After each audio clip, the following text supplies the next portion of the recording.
Morning everybody, Wednesday the 27th of October, and our main story is that the Chancellor, Rishi Sunak, will deliver his budget later today with a promise to prepare for a new post-COVID economy.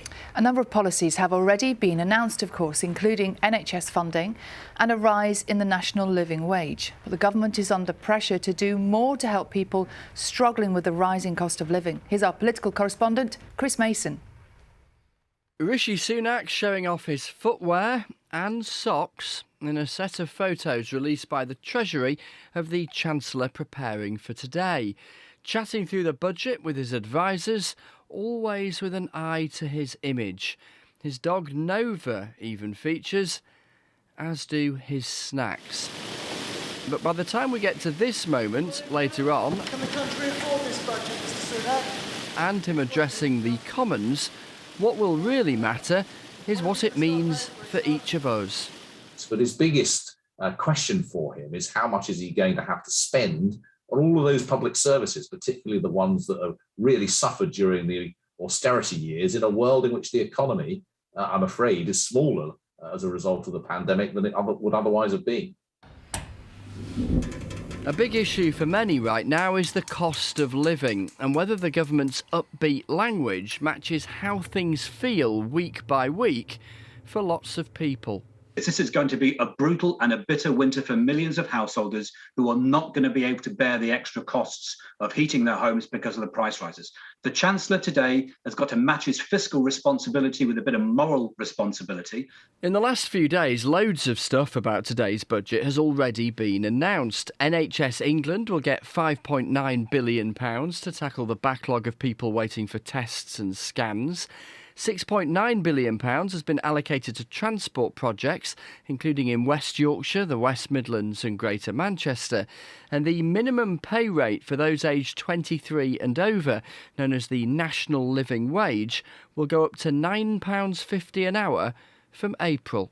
But even though plenty has already been announced, what we'll get from the Chancellor later still really matters, because it'll be the detail about the state of the economy and the state of the government's finances. And so, crucially, where our money will be spent and where it won't. Now then, it's over to the Chancellor and his big moment at lunchtime. Chris Mason, BBC News at Westminster. Well, as Chris is saying there, we know quite a lot of the details of what's going to be in that budget, but the Cabinet will be gathering in Downing Street shortly to look at the secret details still to be announced. Our chief political correspondent, Adam Fleming, is there for us this morning. Adam, away from the headlines we already know, I guess it's that detail question, is it? What else is going to be hidden in those pages? Morning, John. Yeah, there's been a little bit of the Chancellor's speech released in advance overnight, a little snippet, and he talks about how this is a moment to start building the new economy for the post-COVID era.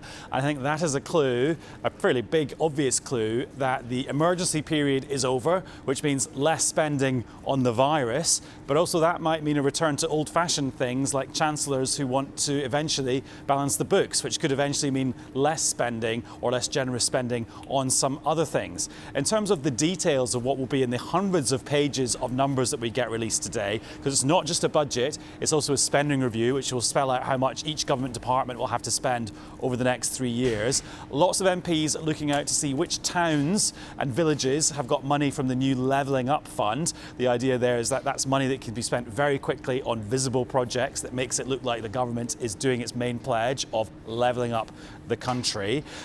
Lots of other people will be looking to see if there's help with the cost of living, because those much bigger gas and electricity bills are starting to arrive on people's front doors now. The thing I will be looking for is the document that comes from the Office of Budget Responsibility, the independent watchdog that monitors all the figures. And the key number there will be what is the permanent damage to the economy caused by COVID. And there's lots of speculation that the experts at the OBR will say things are actually less bad than they thought they were going to be. And a little insight into just how no one leaves anything to chance on days like this streets. We've just seen Tracy from number 11, one of the cleaners, spending about 5 minutes polishing every inch of the famous black door to number 11 Downing Street. For that red box shot that we'll all come to expect. Adam, we'll be back with you later. Maybe it's just for you, Adam. Maybe they're just trying to make it look good for you later. Maybe. We'll see you later. Standards. Thank you. We'll have full coverage from Adam, from Chris, the rest of the team, looking ahead to the budget. And we'll be speaking to the Labour Party and the SNP as well during the programme this morning to find out what their arguments they're getting in beforehand.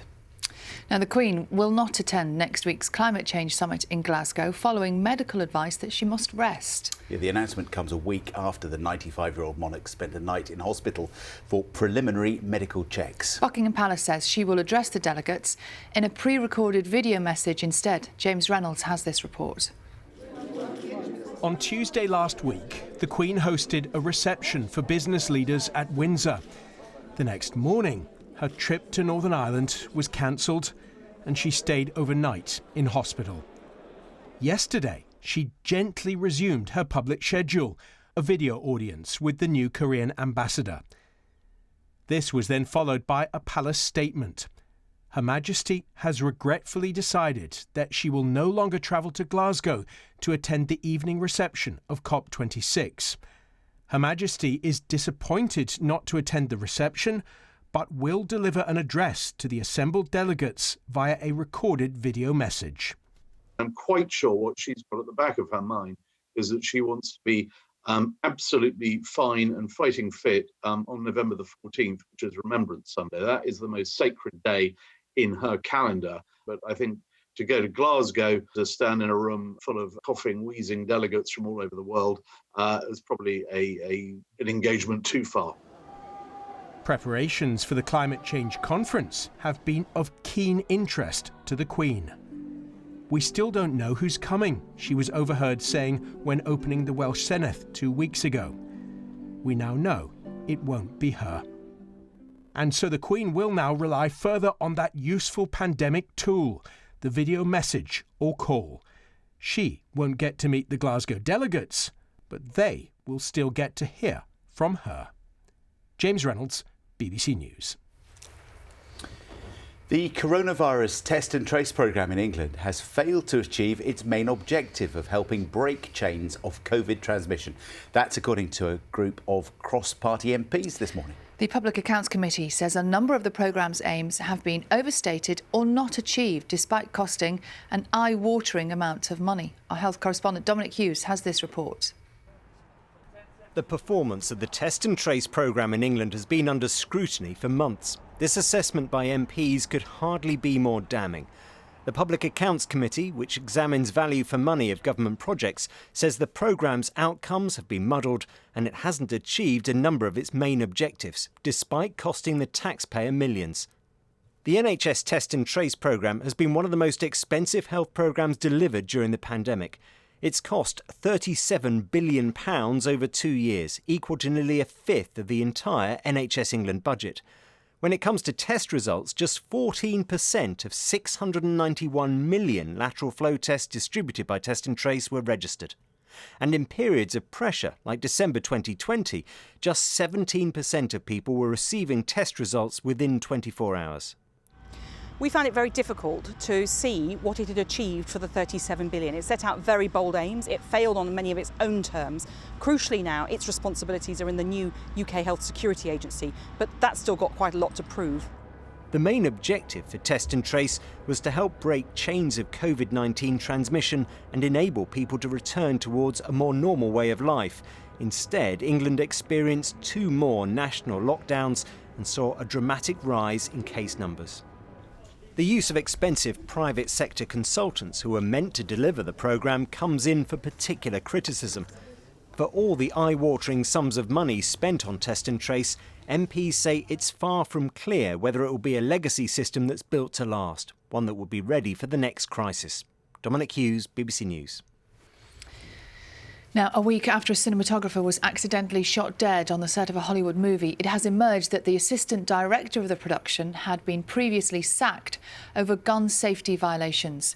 According to a production company, Dave Halls was dismissed from a set in 2019 when a firearm unexpectedly went off. Helena Hutchins died last Thursday after being accidentally shot by the actor Alec Baldwin. A man is believed to have died after falling from a boat off the Essex coast while attempting to cross the channel. 2 other men, both of whom are Somali nationals, were rescued. The Home Office said the incident on Monday was a reminder of the extreme dangers of crossing the channel in small boats.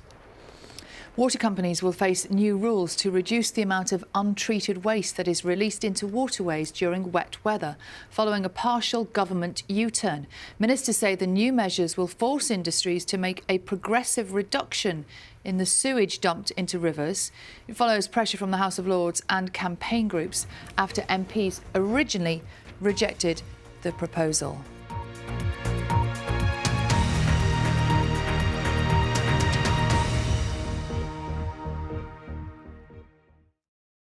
See the headlines as they happen and watch BBC News live in the app and get the full story with bbc.co.uk/news. Follow the story for all the latest with BBC News.